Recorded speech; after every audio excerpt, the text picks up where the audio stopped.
Guntur YCP తూర్పు assembly అభ్యర్థి నూరి Fatima media సమావేశాన్ని ఏర్పాటు చేశారు. ఈ సందర్భంగా మాట్లాడుతూ పశ్చిమ పార్లమెంట్ అభ్యర్థి పెమ్మసాని వ్యాఖ్యలు సరికాదన్నారు. స్థానికంగా ఎంతమంది ఉన్నారో తెలియని పెమ్మసాని బీజేపీతో పొత్తు పెట్టుకుని ముస్లిం మైనారిటీలను చులకనగా మాట్లాడుతున్నారన్నారు.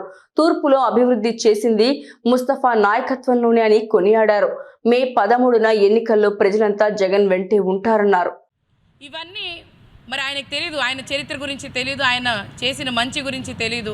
ఆయన ఒక్కటే గుర్తుపెట్టుకున్నారు, నేను యుఎస్ సిటిజన్ని, అదేవిధంగా మాట్లాడతాను. అలాగే ఈరోజు బీజేపీ వాళ్ళు మైనారిటీని ఎంత ఇబ్బంది పెడుతున్నారు మీ అందరికీ తెలుసు.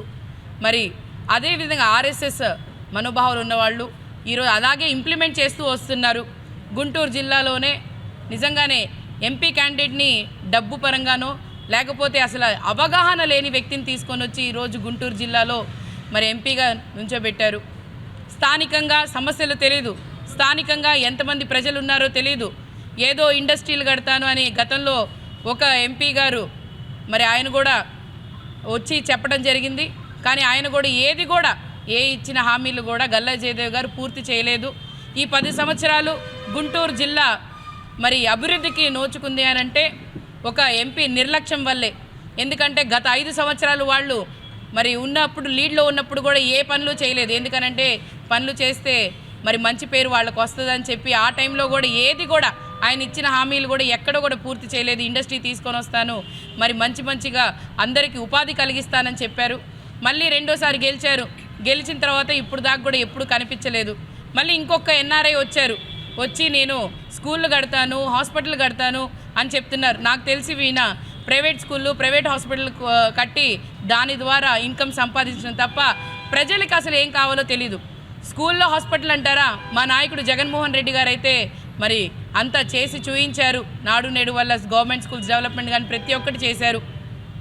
మరి టీడీపీ వాళ్ళు అయితే నిజంగా చాలా ఇబ్బంది పడుతున్నారు. ఏ విధంగా అనంటే జగన్మోహన్ రెడ్డి గారు ఖచ్చితంగా గెలుస్తారు, ఏ విధంగా వాళ్ళని తిప్పికొట్టాలి అనంటే వాలంటీర్స్ గురించి కూడా వాళ్ళు చెప్తున్నారు. నిజంగానే ఒక్కొక్క వాలంటీర్ ఎంత కష్టపడ్డారో ప్రతి ఒక్కళ్ళకి తెలుసు.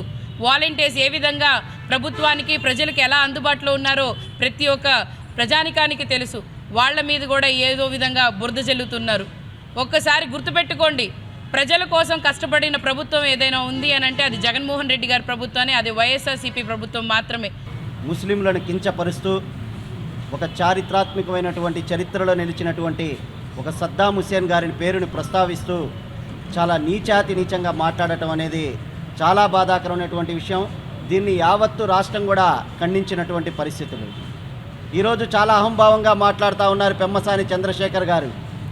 ఆయన వచ్చిన కాడి నుంచి చూస్తూ ఉన్నాం, ఆయన ఒక పెత్తందారుడు అయి ఉండొచ్చు, కానీ అతని పెత్తందారుడు ఈ పేద ప్రజలపైన అతను గనక ఇష్టం వచ్చినట్టు మాట్లాడితే చూస్తూ ఉండటానికి ఈ ఆంధ్రప్రదేశ్ ప్రజలు కానీ గుంటూరు పార్లమెంటు ప్రజలు కానీ సిద్ధంగా లేరనే విషయాన్ని కూడా ముందు స్పష్టంగా తెలియజేస్తూ ఉన్నాం.